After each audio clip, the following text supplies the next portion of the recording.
अरे अबब, काय चाललंय काय या महापालिकेत? जनतेचा कष्टाचा पैसा की अधिकाऱ्यांच्या बापाची जहागीर? आज हाच सवाल संपूर्ण शहराला पडलाय. महापालिकेची महासभा म्हणजे जनतेच्या हक्काचं व्यासपीठ. पण आज याच महासभेत भ्रष्ट अधिकाऱ्यांचे मुखवटे टराटर फाडण्यात आले. निमित्त होतं स्टार रेट या विषयावर झालेल्या महासभेचं. ठेकेदारांवर एवढी मेहरबानी का? हा वाढीव रेट कोणाच्या खिशासाठी? असे सवाल करत नगरसेवकांनी प्रशासनाला चांगलंच धारेवर धरलंय. पण यात सर्वात कडक आणि धडाकेबाज कामगिरी केली आहे प्रभाग क्रमांक 9चे धडाडीचे नगरसेवक दिनकर अण्णा पाटील यांनी. अण्णांनी महासभेत असं काही रणशिंग फुंकलं की भ्रष्ट अधिकाऱ्यांची पाचावर धारण बसली आहे. त्यांनी थेट शहर अभियंता संजय अग्रवाल, भुयारी गटारीचे अधिकारी धारणकर, नगररचना कार्यकारी अभियंता सचिन जाधव आणि प्रशासनातील वरिष्ठ अधिकारी वर्गाला भर महासभेत असं काही धोबीपछाड केलंय की विचारता सोय नाही. काय रस्ते बनवताय तुम्ही? हा अण्णांचा सवाल म्हणजे प्रत्येक नागरिकाच्या मनातील खदखद होती.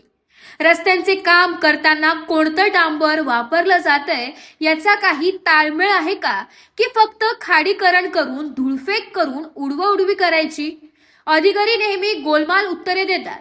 निकृष्ट दर्जाची कामे करून सरास जनतेच्या पैशांची लूटमार चालू आहे. हे अण्णांनी पुराव्यासकट अधिकाऱ्यांच्या तोंडावर फेकून मारलं आणि भर महासभेत त्यांना चांगलंच झापलंय. फक्त रस्तेच नाही तर ड्रेनेज विभागाचा कारभार म्हणजे केवळ थट्टा बनली आहे.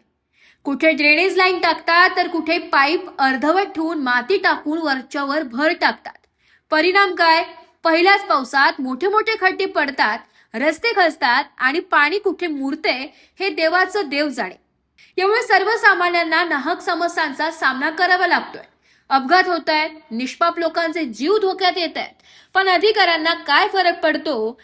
तिथे फक्त आणि फक्त भ्रष्टाचार चालू आहे.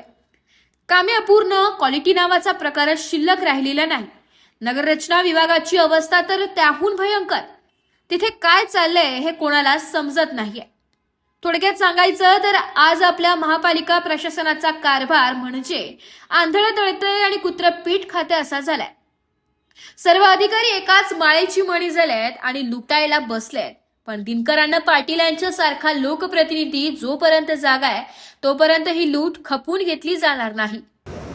मला वाटतं ते विषय झाले ना त्याला चालनाच मिळाली पाहिजे. मी खरं तर शाहू महाराजांचं, सुधाकर पडकुजर, बाबूजीचं अभिनंदन करील. त्यांनी अतिशय चांगला परफेक्टपणे विषय मांडला. का याच्यात घोटाळा कसा कला पुढे कसा आला तो चुकीचा आलेला आहे. पूर्ण प्रोसिजर चुकीचे. आता कोणी किती सर्व केली मी तर त्याच्याशी गमत नाहीये.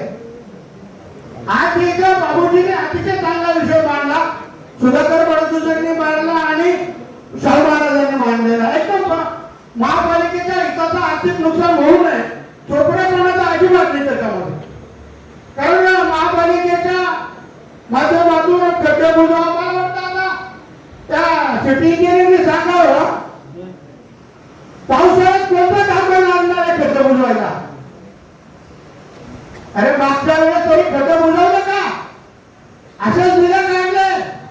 अरे खड्डे बुजवायचे तर याचा मेमध्येच सगळे प्रोसिजर पूर्ण झाली पाहिजे. 6 महिने तुम्हाला इतर विषय आणायला लागतो. कोण पाहून मॅडम आलाय 4 महिने सभापती महोदय. तर सिटी इंजिनियर साहेबांना सांगा कोणतं डांबर आहे, खड्डे बुजवणार, कधी बुजवणार, कसे बुजवणार, आधी ते उत्तर मला भरपूर बोलायचं. आता जनतेनेच या भ्रष्टाचारांविरुद्ध आवाज उठवायची वेळ आली आहे. ब्युरो रिपोर्ट, समाचार टुडे, SG मणियार, नाशिक.